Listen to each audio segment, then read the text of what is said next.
Last video को continue करेंगे हम।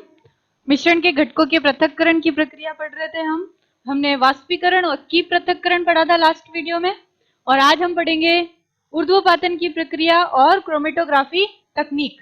ठीक है। ऊर्ध्वपातन जो होता है, ऊर्ध्वपातन किसे कहते हैं? किसी भी ठोस पदार्थ का बिना द्रव में परिवर्तित हुए गैसीय प्रावस्था में परिवर्तित होना क्या कहलाता है? ऊर्ध्वपातन कहलाता है। ऊर्ध्वपातन जो है, इसके एग्जाम्पल है जो ऊर्ध्वपातन शो करते हैं वो है कपूर, और जिसको आप क्या कहते हैं? नेफ्थलीन भी कहते हैं, और एंथ्रासीन तथा अमोनियम क्लोराइड। इसका एक और एग्जाम्पल क्या है? Ammonium chloride. ठीक है। नेफ्थलीन और नमक के मिश्रण को हम क्या करेंगे? एक चीनी मिट्टी की प्याली में लेंगे और उसके बाद उस पर एक कीप को उल्टा रख देंगे। ठीक है। उसके बाद हम बर्नर से इसको गर्म करेंगे तो हम ये देखेंगे, क्योंकि कपूर में ये गुण पाया जाता है कि वो ठोस से सीधा किस में बदल जाता है? गैस में। तो कपूर जो है वो गैस में बदलकर ऊपर उठेगा, लेकिन इस फनल की दीवारों के ठंडी दीवारों के कांटेक्ट में आकर ये फिर से किस में बदल जाएगा? ठोस में। और इस फनल की जो साइड वॉल है इस पर क्या हो जाएगा? जम जाएगा। ठीक है। तो इस तरह से कपूर जो है वो यहां जम जाएगा और नमक जो है इस चीनी मिट्टी की प्याली में शेष रह जाएगा। तो इस तरह से आप नमक और कपूर के मिश्रण को पृथक कर सकते हैं। नमक और कपूर के मिश्रण को इस प्रक्रिया से आप क्या कर सकते हैं? पृथक कर सकते हैं। इस प्रक्रिया में आप किसी भी ऊर्ध्वपातित होने वाले पदार्थ को नहीं ऊर्ध्वपातित होने वाले पदार्थ से पृथक कर सकते हैं। ठीक है। नेक्स्ट है हमारा क्रोमेटोग्राफी टेक्निक। क्रोमेटोग्राफी में क्या होता है कि यहाँ पर हम एक क्रोमेटोग्राफ पेपर का उपयोग करते हैं, जिसको हम छानक पत्र भी कहते हैं। क्रोमेटोग्राफी का नाम क्रोमेटोग्राफी इसलिए पड़ा क्योंकि क्रोमा का रंग अर्थ होता है ग्रीक भाषा में रंग। ठीक, इसलिए इस तकनीक का नाम क्या पड़ा?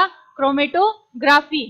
क्रोमेटोग्राफी जो होता है, स्याही जो होती है उसमें से रंगों को पृथक करने के लिए क्रोमेटोग्राफी का प्रयोग किया जाता है। इसके अलावा हमारे रक्त में नशीले पदार्थों को पृथक करना है तो इसके लिए भी इस तकनीक का प्रयोग किया जाता है। और दूसरा है कि जो प्राकृतिक रंग पाए जाते हैं उसमें से पिगमेंट पृथक करने में भी इसका प्रयोग किया जाता है। तो इसका किस तरह से ये प्रोसेस होता है?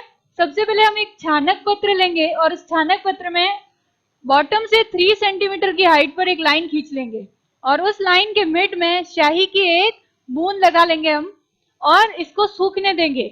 और जब ये सूख जाएगी तब हम इस पेपर को एक ग्लास जार में पानी भरकर इस तरह से लटकाएंगे कि वो पानी के केवल इसका निचला सिरा ही पानी को स्पर्श करना चाहिए। ठीक है।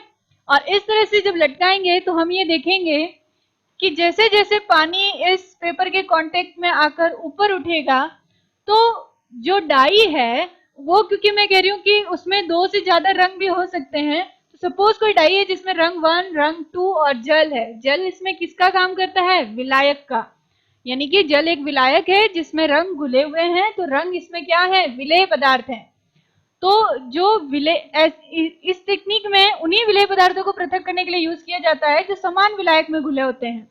तो हम क्या करते हैं कि ये जैसे ही पानी ऊपर उठेगा और इस ड्रॉप के कांटेक्ट में आएगा तो इसमें से वो रंग जो पानी में ज्यादा घुलता है वो ज्यादा तेजी से ऊपर उठेगा, और वो रंग जो कम घुलता है वो कम तेजी से ऊपर उठेगा। तो वो कम हाइट पर जाकर डिपॉजिट हो जाएगा, और जो ज्यादा घुलेगा वो ज्यादा हाइट पर जाकर क्या हो जाएगा?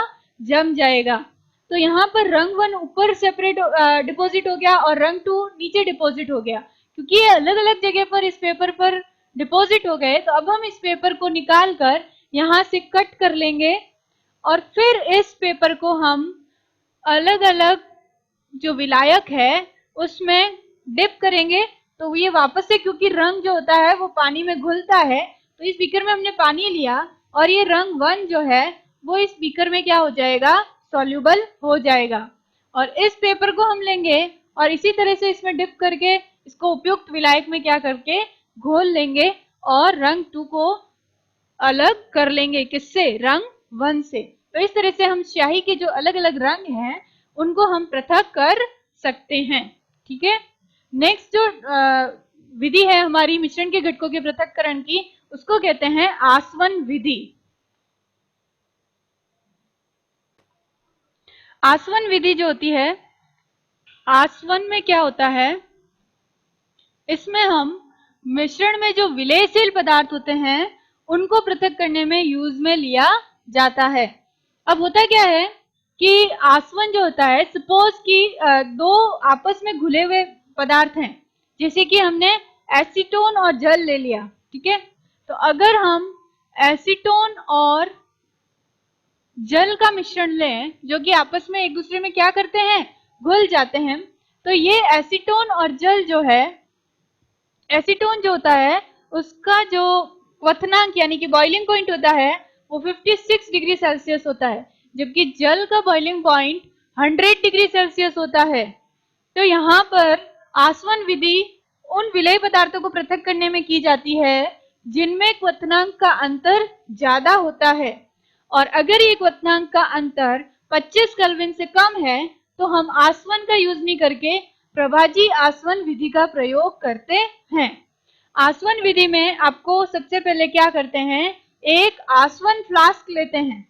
ठीक है, और इस आसवन फ्लास्क को आप क्या करते हैं, हीट करते हैं, और इस आसवन फ्लास्क में आप मिश्रण, जैसे आपने एसीटोन और जल को पृथक करना है तो इसमें आप एसीटोन और जल का मिश्रण ले लेंगे, एसीटोन व जल का मिश्रण इसमें ले लेंगे। उसके बाद आप क्या करेंगे, यहाँ पर एक स्टैंड लगाएंगे और यहाँ पर इसको होल्ड करेंगे स्टैंड को, और इस तरह से इस पर आप एक थर्मामीटर लगा देंगे। क्या लगा हुआ होगा, ये एक थर्मामीटर। थर्मामीटर लगाने के बाद आप क्या करेंगे, यहां से यहां पर एक संघनित्र लगाएंगे। ठीक है,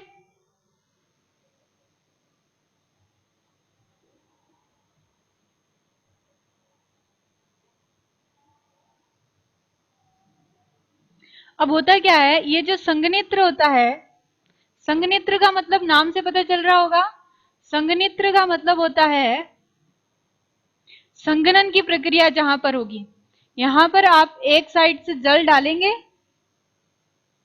और दूसरे साइड से यहाँ पर जल क्या होता है, बाहर निकलता रहता है। अब होगा क्या कि जैसे ही आप एसीटोन और जल का मिश्रण इसमें डालेंगे, तो क्योंकि एसीटोन का क्वथनांक क्या है, 56 डिग्री सेल्सियस, अब ये थर्मामीटर इसलिए लगाते हैं ताकि टेम्परेचर कभी भी 100 डिग्री सेल्सियस तक ना पहुंचे, क्योंकि अगर 100 डिग्री सेल्सियस पर टेम्परेचर पहुंच गया तो जल भी जो है वो किसमें बदल जाएगा, भाप में, और वो भी ऊपर उठने लगेगा। तो हम टेम्परेचर को हमेशा 100 डिग्री सेल्सियस से क्या रखेंगे, कम रखेंगे। उससे क्या होगा कि इस मिश्रण में उपस्थित केवल एसीटोन जो है वो ही वाष्पीकृत होगा, ऊपर उठेगा, और यहाँ पर क्योंकि एसीटोन वाष्पीकृत हो चुका है, वापस इसको हम इस संघनित्र में क्या करेंगे, क्योंकि यहाँ से पानी, ठंडा पानी जाएगा, गर्म पानी यहाँ से बाहर निकलेगा, तो ये जो ठंडा पानी है ये इस भाप को किसमें बदल देगा, वापस लिक्विड में। और ये जो द्रव है एसीटोन, वो आपको कहाँ मिल जाएगा, इधर इस बीकर में आप इसको कलेक्ट कर लेंगे। तो यहाँ पर इस बीकर में आपको क्या मिल जाएगा, एसीटोन, और यहाँ पर आसवन फ्लास्क में आपको क्या शेष रह जाएगा, जल। तो इस तरह से हम आसवन विधि से दो मिश्रण, दो विलयशील पदार्थों को आपस में पृथक कर सकते हैं, लेकिन कंडीशन ये है कि इनके बीच में क्वथनांक का अंतर ज्यादा होना चाहिए। अगर क्वथनांक का अंतर 25 केल्विन से कम हुआ तो हम आसवन नहीं यूज करके कौन सा मेथड यूज करेंगे, प्रभाजी आसवन। प्रभाजी आसवन और आसवन में केवल इतना अंतर होता है कि यहाँ पर संघनित्र और आसवन फ्लास्क के बीच में एक प्रभाज कॉलम लगा होता है। तो क्या लगा होता है, प्रभाजी स्तंभ लगा होता है, और इस प्रभाजी स्तंभ में शीशे की गोलियां भरी होती है। ठीक है, और इन गोलियों का ये काम होता है कि ये जो ऊपर उठती है वाष्प, उसको ठंडा होने के लिए जगह देती है, वाष्प को ऊपर उठने के लिए और ठंडा होने के लिए थोड़ा टाइम लेती है, और उससे हम इस मिश्रण को फिर से क्या कर सकते हैं, पृथक कर सकते हैं।